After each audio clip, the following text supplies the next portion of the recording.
Desde La Habana reciba nuestros saludos. Soy Evelyn Delgado y ya le presento las principales noticias de la jornada a manera de titulares.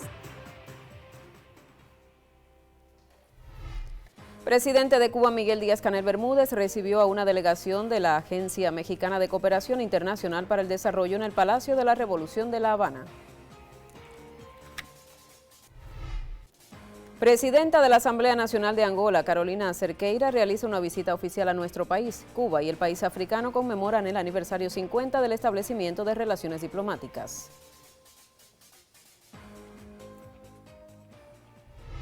Expertos de la República Popular China y de Cuba concluirán en esta jornada sus intercambios sobre producción de alimentos y ciencias de la salud.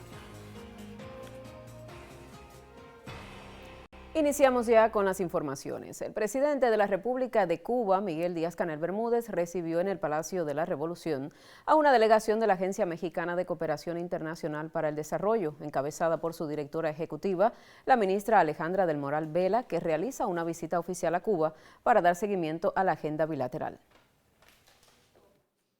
Es un lujo estar en Cuba, expresó la directora ejecutiva de la Agencia Mexicana de Cooperación Internacional para el Desarrollo, AMEXID, Alejandra del Moral Vela, al recibir el saludo caluroso del presidente cubano. Miguel Díaz-Canel agradeció a la visitante el haber viajado a la mayor de las Antillas en un momento tan complejo, un gesto que se inscribe en la larga historia de relaciones de hermandad forjada entre ambas naciones. Además decir que esto también es de las muestras de las relaciones históricas que tenemos, que son de hermandad, de solidaridad, de respeto, admiración, comprensión. Yo siempre le digo a las partes mexicanas que el tema México en Cuba es tan entrañable que sobrepasa ya las relaciones de gobiernos, de partidos, tiene que ver con las familias, con los pueblos. En particular, el mandatario destacó la digna y valiente posición de la presidenta Claudia Sheinbaum en relación a Cuba, a pesar de las presiones de todo tipo que ejerce el gobierno de Estados Unidos contra la hermana nación mexicana. Nosotros le estamos muy agradecidos al gobierno mexicano por toda la posición hacia Cuba. Y en estos tiempos que para nosotros han sido muy difíciles con el recrudecimiento del bloqueo, hemos tenido muchos gestos del gobierno de ustedes. El jefe de Estado elogió la colaboración de AMEXID con Cuba, que ha posibilitado la materialización de un grupo de proyectos científico-técnicos en esferas como la salud, energía, deportes, educación y biotecnología e industria farmacéutica. Entre ellos se destaca el relacionado con el desarrollo rural y el fortalecimiento de las capacidades locales, que ha permitido el acompañamiento a productores agropecuarios de las provincias de Artemisa y Mayabeque, y que tras la firma de su segunda parte en ocasión de esta visita, se extenderá al centro y el oriente del país. Por su parte, Alejandra del Moral Vela ratificó la voluntad del gobierno mexicano de fortalecer la cooperación con Cuba. Cuente con la disposición, la presidenta nos ha instruido de estar muy pendientes de Cuba y de los proyectos que tenemos. La directora ejecutiva de AMEXID brindó detalles de la visita que realiza su delegación, que concluye este viernes y que marca un nuevo hito en los entrañables vínculos de hermandad entre Cuba y México. Cuba y México rubricaron un acuerdo de voluntades que dará inicio a la segunda fase del proyecto de cooperación, desarrollo rural y fortalecimiento de las capacidades locales. En su primera etapa han sido beneficiados 5.000 productores de 2 provincias. El documento fue firmado por el ministro de Comercio Exterior y la Inversión Extranjera, Oscar Pérez Oliva Fraga, y la directora ejecutiva de la Agencia Mexicana de Cooperación Internacional para el Desarrollo, Alejandra del Moral Vela.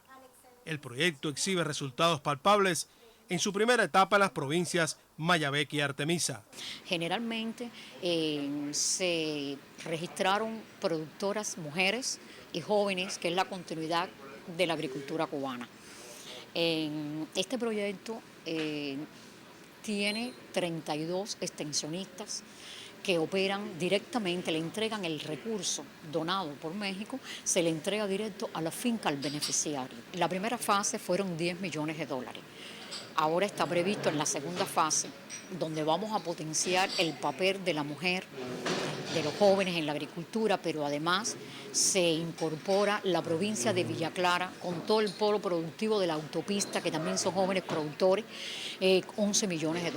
Financiado por la Agencia Mexicana de Cooperación Internacional para el Desarrollo, el proyecto Desarrollo Rural y Fortalecimiento de las Capacidades Locales persigue elevar los niveles productivos y rendimientos agrícolas en áreas de los productores beneficiados en Cuba.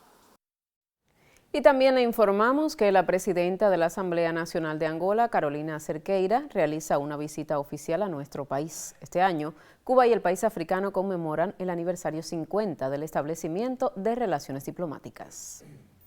Bienvenida a Cuba, un país hermano. En primer lugar, le traslado un entrañable saludo del presidente de la Asamblea Nacional del Poder Popular y del Consejo de Estado, Esteban Lazo Hernández, y de la dirección de nuestro órgano legislativo, expresó el diputado Alberto Núñez Betancourt, titular de la Comisión de Relaciones Internacionales del Parlamento cubano, al recibir en el Aeropuerto Internacional José Martí de La Habana a Carolina Cerqueira, presidenta de la Asamblea Nacional de Angola, quien inició este jueves una visita oficial a nuestro país al frente de una delegación parlamentaria. Tras agradecer por el fraternal recibimiento, Carolina Cerqueira manifestó sentirse muy feliz y honrada de visitar Cuba, un país muy cercano a Angola históricamente, desde la lucha común por defender la independencia y la soberanía nacional de este hermano país africano. Señaló además que su estancia en la mayor de las Antillas contribuirá a estrechar las relaciones de amistad, de cooperación y de cariño con la Asamblea Nacional y con el pueblo cubano. Durante su visita a nuestro país, la presidenta de la Asamblea Nacional Angolana sostendrá conversaciones con su homólogo Esteban Lazo Hernández y con otras autoridades cubanas. Recorrerá centros de interés económico, histórico, científico y cultural, entre otras actividades. Estuvieron presentes también en el recibimiento en la terminal aérea Carlos Cruz de Lemos Sardiña Díaz, embajador de la República de Angola en Cuba, y Jesús Rafael Mora y Gulman Carmona Ramos, director y funcionario de Relaciones Internacionales de la Asamblea Nacional, respectivamente. Primera pausa en la emisión. En breve estamos de regreso. Conocerá más de la realidad de Cuba y su gente. Quédese con nosotros.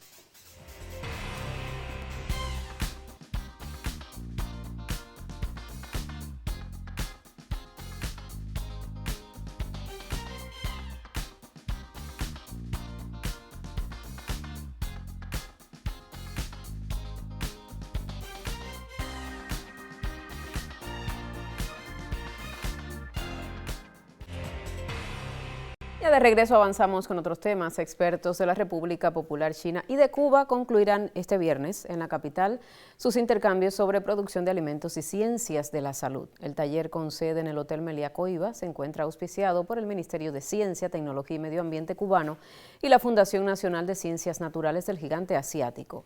Durante el evento, los organizadores ofrecerán información acerca de los resultados de las mesas de trabajo y la convocatoria para proyectos bilaterales entre ambas entidades. Asimismo, se otorgarán los atributos de académico correspondiente de la Academia de Ciencias de Cuba al científico y profesor titular de la Universidad de Ciencias Electrónicas y Tecnología de China, de Sonyao.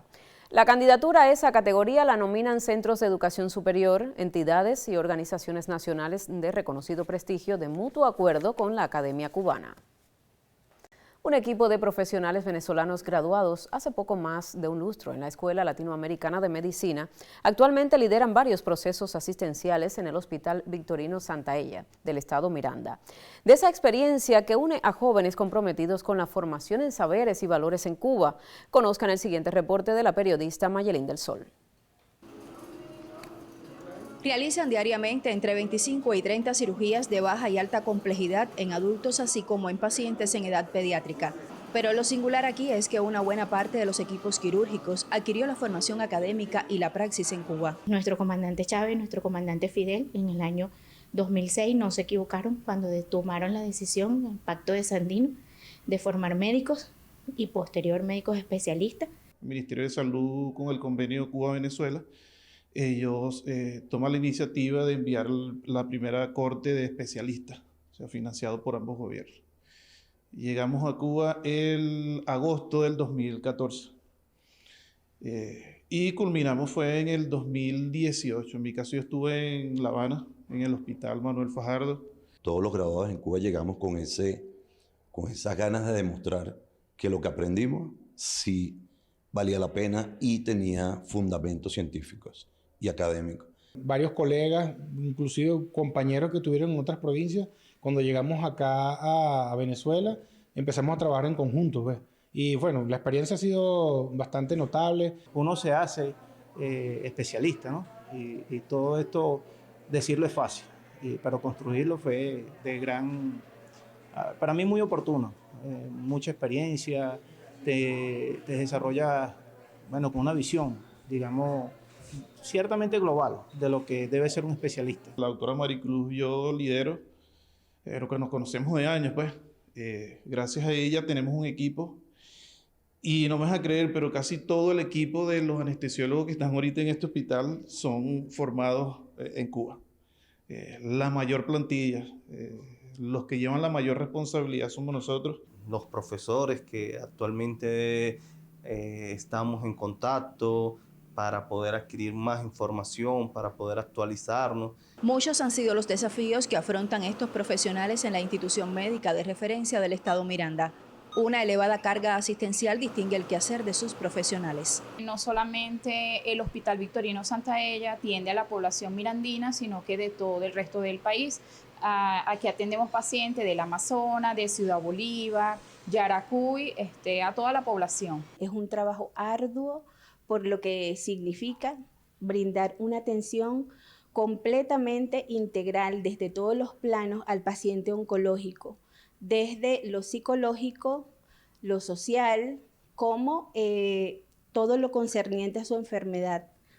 Pero la formación, gracias a Dios, gracias al esfuerzo de ambos gobiernos y a nuestra profunda manera de estudiar, ha sido la adecuada para afrontar ese gran reto. Nos enseñó Cuba a resolver y a darle respuesta y enfrentar a todas las situaciones con todos los conocimientos científicos y médicos que nos enseñó la vida y que nos enseñó, indudablemente nos los enseñó Cuba y nuestros profesores. Los anestesiólogos, neurocirujanos, traumatólogos, que con toda la ética diaria atendemos a nuestros pacientes, oncólogos, cardiólogos, que bueno, estamos en nuestra institución para servir a nuestro pueblo con todo lo aprendido y continuamos aquí con disciplina, llevando salud al pueblo venezolano y agradeciendo profundamente al pueblo cubano. Así trasciende en sus vidas la experiencia de formación en Cuba, la cual ponen en práctica en este hospital venezolano a favor de la salud y el bienestar del pueblo.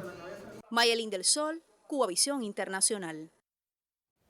Este 12 de septiembre se cumplen 150 años de la emisión del primer aviso de ciclón tropical documentado en la historia de la meteorología y su probable trayectoria, redactado en La Habana, el padre catalán Benito Viñes Martorell, el 11 de septiembre de 1875.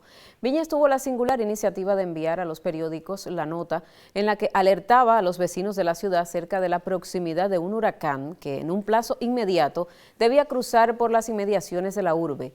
Al día siguiente fue publicado en el diario La Voz de Cuba y al sacerdote jesuita le corresponde también la introducción del primer equipo de registro continuo de variables meteorológicas. Entre los aportes notables que hizo Viñes Martorell al conocimiento de esta disciplina científica en Cuba figura su trabajo Investigaciones relativas a la circulación y traslación ciclónica de los huracanes en la región de las Antillas. Su obra trascendió, pues las ideas y teorías que expuso fueron tomadas en cuenta por casi todos los meteorólogos en el mundo durante la primera mitad del siglo XX.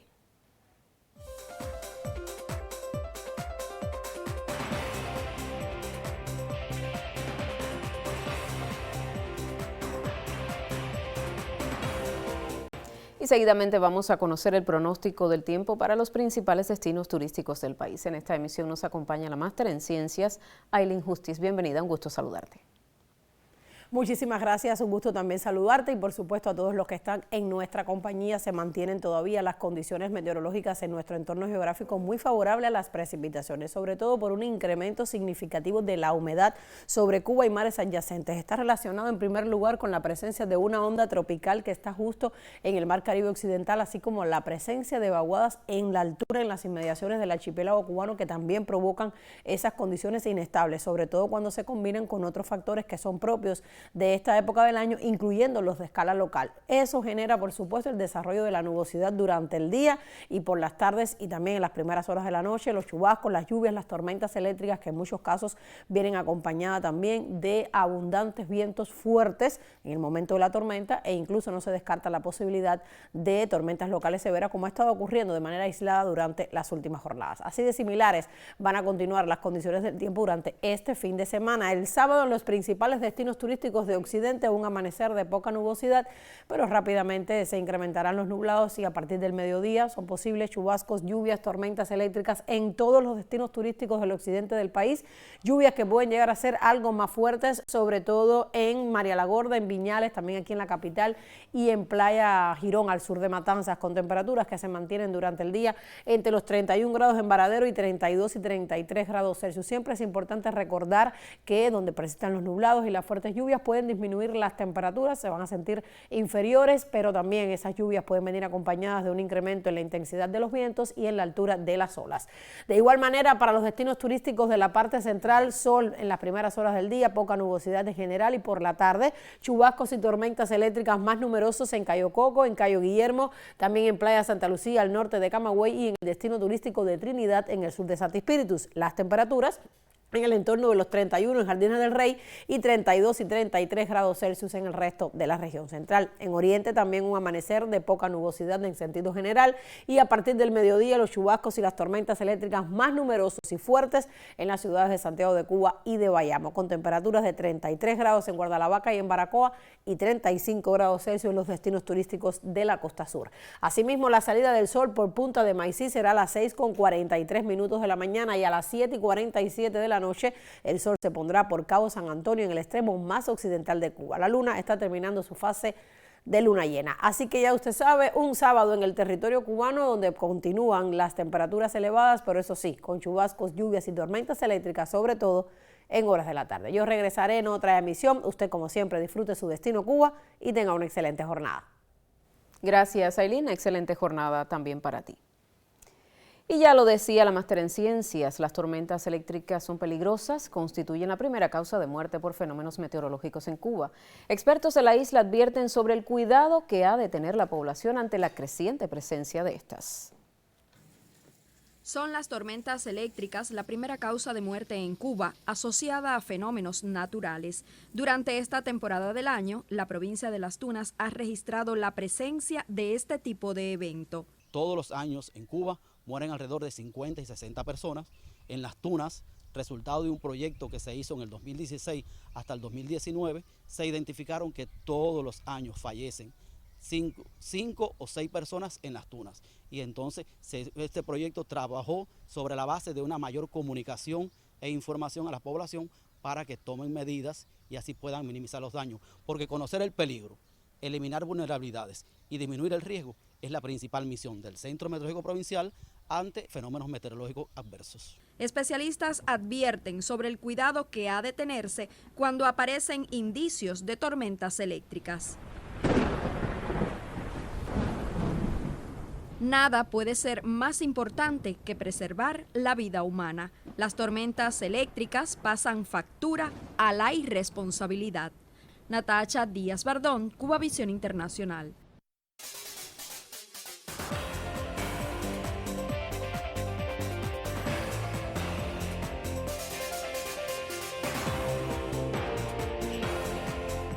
Tiempo para los deportes en esta emisión. La preselección nacional juvenil de béisbol FAIS continúa sus entrenamientos en la esfera Giraldo Córdoba Cardín, bajo la mirada atenta de los entrenadores cubanos rumbo al Mundial Juvenil. El guantanamero Carlos Preval, entrenador asistente del equipo, brindó sus declaraciones sobre su experiencia y las metas del equipo. Veamos. Carlos, ¿qué significa para ti estar por primera vez en un entrenamiento de una selección nacional? Bueno, Vane, para mí significa mucho, teniendo en cuenta que llevo varios años trabajando primero con el béisbol y ahora en los últimos años implementé mi experiencia en el béisbol FAIS y para mí es una bonita experiencia trabajar con una selección de juvenil que participará próximamente en el Mundial en México y mucho más que estamos trabajando de hecho con una selección muy talentosa, con muchachos que tienen mucho nivel en este sentido, hay mucha paridad en la preselección. Nos han puesto a pensar, en definitiva, para seleccionar los 8 que al final harán el grado y esperemos que los 8 que hagan el grado regresemos para la patria con el primer lugar, que es el objetivo fundamental, ser campeones del mundo. ¿Cómo trabajar con estas categorías más jóvenes, sobre todo interiorizar la importancia que tienen sobre su peso con un deporte que no ha perdido nunca internacionalmente? Bueno, tiene mucho que ver, Dani, la responsabilidad es mayor aún, teniendo en cuenta que no hemos perdido ningún evento internacional.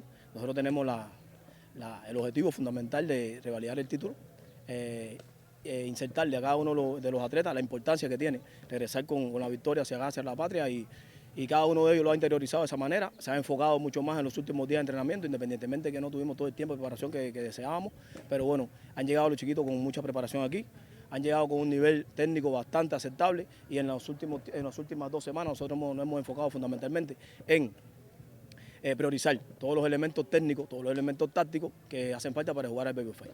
Mucha química entre los entrenadores y los atletas, se ve que prácticamente es una familia, como siempre ocurre en este deporte. Sí, verdaderamente a nivel de país es una familia, lo hemos mantenido así y no ha sido la excepción ahora en la preselección del equipo Cuba. Los 16 preseleccionados han mantenido mucha disciplina, han mantenido mucha cohesión, han mantenido mucha unidad, que eso es muy fundamental. Igual en el colectivo de entrenadores correspondiente al profesor Sergio, director del equipo, al jefe técnico Eero Bernal y los entrenadores que nos han auxiliado en este sentido, conjuntamente con el médico y la triada médica en este sentido, que ha sido un trabajo bien profundo con relación a todo lo que tiene que ver con lesiones y demás, y todo lo que tiene que ver con lo técnico y lo táctico en el sentido general. ¿Optimista entonces rumbo a Nayarit? Sí, tenemos mucho optimismo que los muchachos van a dar el paso al frente y saldremos una vez más con la victoria. Muchísimas gracias a Duanis por este segmento que dedicamos al deporte. Así concluyen estas informaciones. Hacemos una segunda pausa en esta emisión de Cuba Noticias y en breve estamos de regreso con temas culturales. Mantenga la sintonía.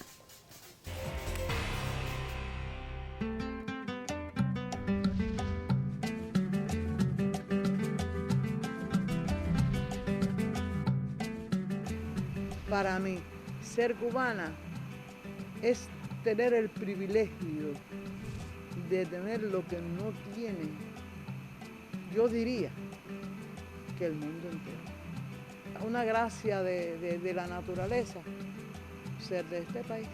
Pero si hay que decidir, yo sigo siendo cubano. El escritor Delio Gabriel Orozco González recibió el Premio al Mérito Literario correspondiente a 2025. El lauro, establecido en 2008 en homenaje al poeta y patriota bayamés José Joaquín Palma, tiene como objetivo fomentar la literatura y fortalecer los lazos culturales entre Cuba y Guatemala.